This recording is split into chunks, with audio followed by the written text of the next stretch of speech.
Hello everyone and welcome back to Xbox Nation. My name is Fletcher and today we'll be going to look at the brand new Xbox and Game Pass games coming out this week, and to be honest, to see if any of them are worth your time and money. I am covering everything from the 24th of March up until the 28th, and there are some incredible titles to look forward to, especially if you're subscribed to Xbox Game Pass. Do make sure to like and subscribe for more Xbox content like this every single day, and without further ado, let's dive right into it.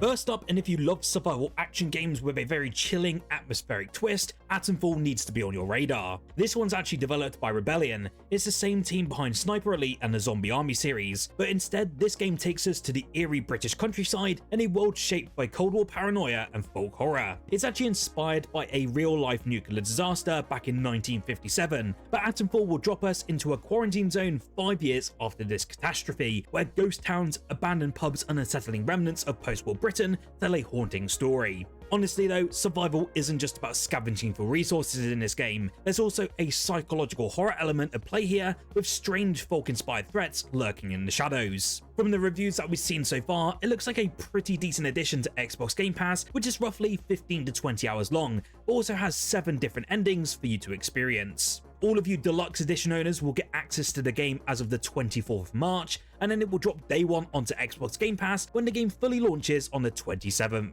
In true Atari fashion, we are seeing yet another retro classic coming back in an updated and overhauled format this March. The developer Choice Provisions has flipped the legendary series on its head, or rather its side. In this neon-drenched take on the classic, you'll need to literally break through every single puzzle by clearing bricks to reach the final goal. Longer play will rack up a combo and increase the intensity of the different effects, creating a spectacular light show as a reward for the most skilled players amongst us. Each of the 72 levels though will really push your skills to the limit, but you won't be without help, but seeing that much content out the gate is just so awesome. There's also the inclusion of a focus mode this time around, which allows you to slow down time at the expense of your score. All of this has been a solo experience so far, but if you want some help and company, you can also tag in a friend to play through the entire game in 2-player local co-op. It's great to see so many of these older sort of hits come back, and with the new Atari entries, they always seem to play and also look incredibly great.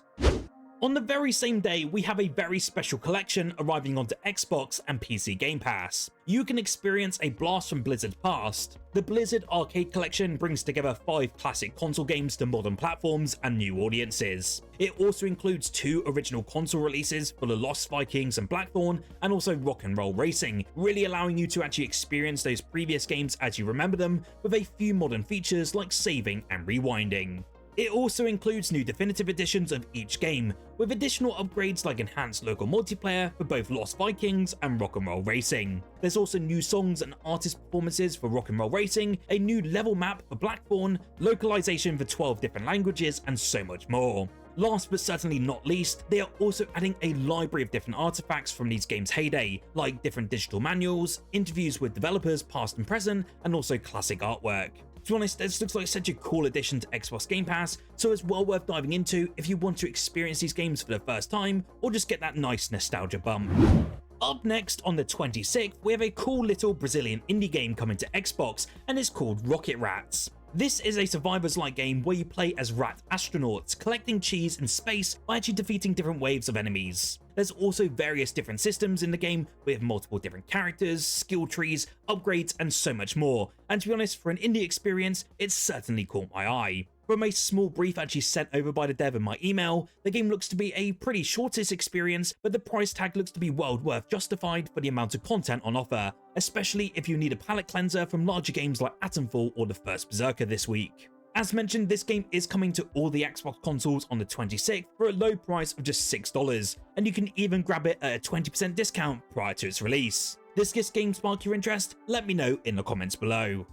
Do you love cozy games? Well, you might need to put Blue Wednesday on your radar for this week. This is an interactive game where the player can actually move through the city and chat with various NPCs, play the piano, and interact with lots of other items through the main character called Morris. The main parts of these games are actually mini-games and adventures, and learning more about Morris's story through vivid cutscenes that actually pop up in key moments within the game. There are about more than 20 minigames that actually help you get immersed in this game and help you follow the main character's narrative. The game also offers tons of collectible items and NPC stories that really do enrich the overall experience. The game actually has quite a lot of positive reviews over on Steam since its release on PC, and whilst it's not the longest experience at only clocking in about that 4 to 5 hour mark, it looks like it's well worth experiencing for that small asking price. In recent years, we've seen a massive influx of simulators. If you can name an activity, there is most likely a simulator for it. One new one entering the market though this week is primarily in the sports scene, and is called Sports Renovations. Think of the likes of House Flipper and Hotel Renovator, but you're actually restoring the glory of old gyms, courts and pitches. Alongside all of this, there's also a story mode which involves the following. Essentially, your hometown basketball court is in danger, once home to a top-tier league team, fostering many new talents in the field. Now it's covered in cobwebs and dust, and a big developer is only waiting to get his grubby hands on the place, tear it down and build a new shopping mall instead. But you won't accept this, and essentially you'll be deciding to take on the job of sprucing up the entire place and bringing it back to its former glory. Again, if you love these sorts of games, I'm sure you'll have plenty of enjoyment here, and it will launch on the Xbox consoles on the 27th of March.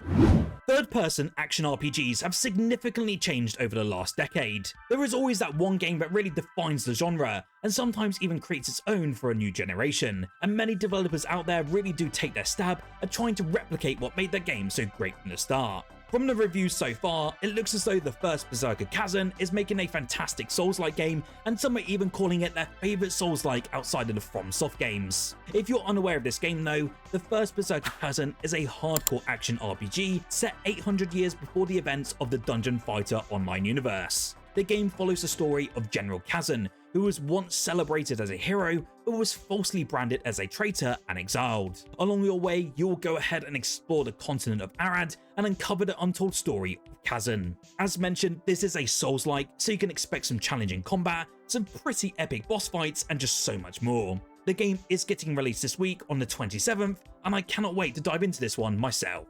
Next up, we do actually have a game which I'm fairly certain launched onto Google Stadia a couple of years ago, and it was also recently delisted from Switch later last year, but for some reason it's only launching onto Xbox and PC on the 27th of March. Kemono Heroes blends run and gun action with fast-paced ninja combat and 16-bit arcade vibes. This one's actually coming from the creators of A Whole New World, and they're calling this their love letter to classic co-op gaming. You can of course go solo and test your skills with 3 difficulty levels, or you can actually grab up to 3 friends and take on the adventure together, and the devs have also said this is very reminiscent of games of old, where you will be fighting on one screen at one time. They have also gone from an 8-bit to a full-on 16-bit arcade experience, packed with 4 unique heroes, different unlockable weapons, and just non-stop action. If you love the idea of an old-school run-and-gun action game, then this one comes to all the Xbox consoles on the 27th of March. Switching up to something completely different, we have Tunguska The Visitation, and it comes to Xbox on the very same day. This is actually a single-player top-down shooter RPG infused with moderate survival elements such as food, medicine, body energy, and just so much more. The slow-paced, more methodical gameplay though really does inspire critical thinking and strategic planning. In this game, you will seek fortune as a ghoul hunter in an abandoned Soviet exclusion zone, and you have to use your grit and ingenuity to survive deadly radiation, mysterious anomalies, and poisonous mutants. Along the way though, you will uncover the dark secrets of Tunguska from the Soviet era. That means venturing across desolate villages and abandoned facilities in a realm cursed by the mysterious Tunguska event in 1908. This is actually inspired by the novel Roadside Picnic. Tunguska is one man's vision and creation of a new post-visitation world, a place not just full of horror and danger, but also freedom and opportunities sought after by many near the fall of the USSR. This one looks like a very intense and really intriguing experience, and I cannot wait to get my hands on this one when it launches on Xbox this week. Now, Dollhouse Behind the Broken Mirror is a terrifying first-person horror adventure game that tells a dark and mysterious story in a very cinematic style. You will enter the broken mind of Eliza D'Amour, once a celebrated singer, now trapped in the labyrinth of her own forgotten memories. Since collapsing on stage during a performance, essentially Eliza has suffered from amnesia. The only hope though of recovering her own memories lies within Dr. Stern and his experimental medicine. As Eliza though, you'll be navigating through reality and the world behind the broken mirror, guided by the effects of Dr. Stern's drug. In this way, you'll be recovering your memories by overcoming or evading sinister dolls and also solving different puzzles. Will you be able to piece together the mystery of your past, or will you get lost in this dark and twisted reality? If this sort of horror experience is right up your alley, then it comes to Xbox on the 28th of March for the Xbox Series X and S consoles. So, I do have a bit of final but interesting information for Xbox Game Pass for this week. Currently, on the PC Game Pass app, we have 2 listings for both Dragon Age The Veilguard and EA Sports FC 25, and both of them are listed as Game Pass versions but are currently not yet available via the application on PC or via mobile. I thoroughly expect that we are actually due to see both of these games land onto Xbox Game Pass via Game Pass Ultimate and PC later this week, or potentially next week at the very latest. And to be honest, I'm quite keen that we'll see these during the Xbox Game Pass drop next Tuesday. Personally, I am looking forward to trying out the Veilguard when it comes to Game Pass, and I'm sure quite a few of you will also be looking forward to the newest FIFA installment joining the library. You'll have to let me know your thoughts on these 2 editions in the comments below, and if you're looking forward to one, both of these, or none at all. What game are you looking forward to this week? And are you diving into Atomfall via early access? Let me know in the comments below. Remember to like this video if you enjoyed, and subscribe for more videos like this every single day. Also, make sure you look out for my 33 Immortals and Atomfall reviews later this week. A big shout out to our channel members for your continued support, and if you would like to support the channel further, get some exclusive content and so much more, then click that button below or the link in the comments below. Whilst here, why don't you check out my most recent video on screen now of the top 15 new Xbox and Game Pass games coming this April. There's a ton to get excited about, and I cannot wait for Clair Obscur Expedition 33.